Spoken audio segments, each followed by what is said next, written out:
Welcome to another video from Dr. Lock. Here's my remote control, and today it stopped working. So nothing really has changed today, but we have to find out why it's not working. So I've gone through all of the fuses on here. Now there's a couple. I think you should go ahead and subscribe to Dr. Lock. Do it now. It's free. Hit the button.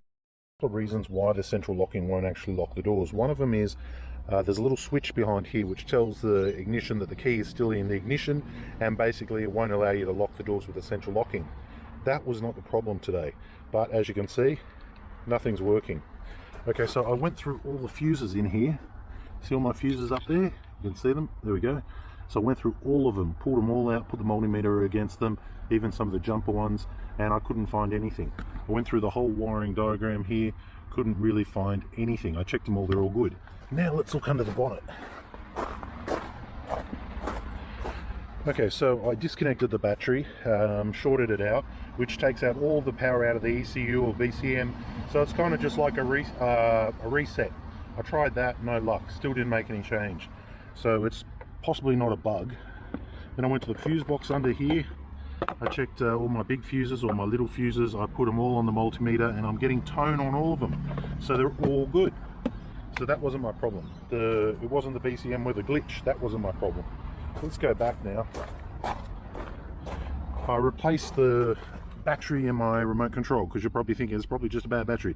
So I replaced that too. That was not the problem. When I plug in a scanner here, there we go. Now this one is for Hyundai, no power, no lights. And you're probably thinking, oh, you need the key in the ignition. So I'm quickly going to just throw that in. It's on, accessories, and we're getting nothing.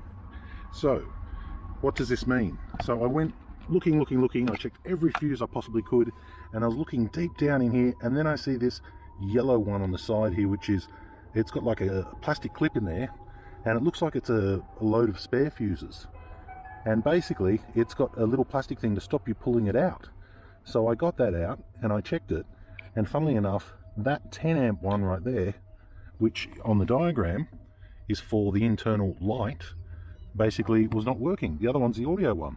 So I replaced that fuse, literally had to get a center punch and a hammer to get it out of its plastic housing, put a new fuse in, pushing it back, and then we get internal light again, and we should get OBD, and we get OBD. So moral of the story is, if you've got troubles with your, turn this off, and also there was no beeping noise with the key left in the ignition. A lot of the time when the door closes, or something like that, you normally get a beeping noise after you've left the key in the ignition. We didn't get that. It's bloody annoying anyway. All right, so causes for this type of scenario, if you're trying to fault find, one of them is the little plastic switch inside the ignition that sits on top of the ignition there, that tells you that there's a key in the actual ignition. That can stop the central locking from not working when it's locked. All right, the other one is that fuse up in there, and then you've got every other cause, such as a bad connection on your doors.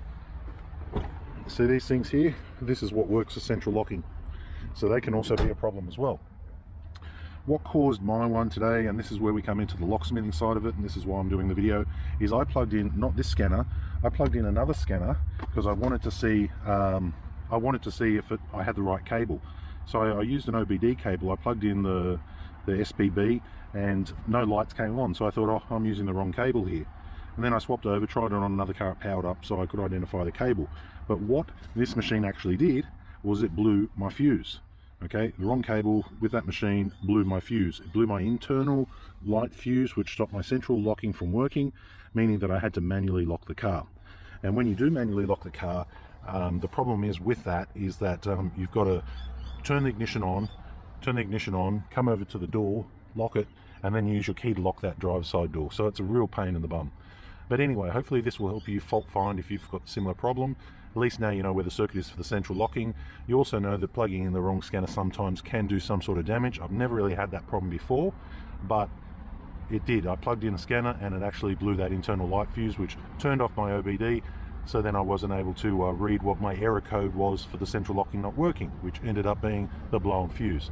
And if you look at that position, that's a pretty shitty position. Why couldn't it be in there with any of the others? Why is it in that plastic sitting over there in the corner looking like that with a cover that you've got to pull out and it won't let you pull it out. You pull it out, then you've got to depress the top clip, as you depress the bottom clip, and then pull it out at the same time. What a hassle. Anyway, that's our video for today. Leave it in the descriptions if you've got a comment. I'm just using a standard multimeter, and I tell you what, it is a real nightmare to get 2 prongs on both sides to go beep, beep at the same time. What I found worked really well, and I'll give you a quick example, was these bad boys here. Look at them. Look at them. In they go like a surgeon. Right, then you check it to see if there's any burn marks. If it's burnt, you put a multimeter across it. If you get tone, meaning it's consistent, it's not blowing. Okay, thanks for watching.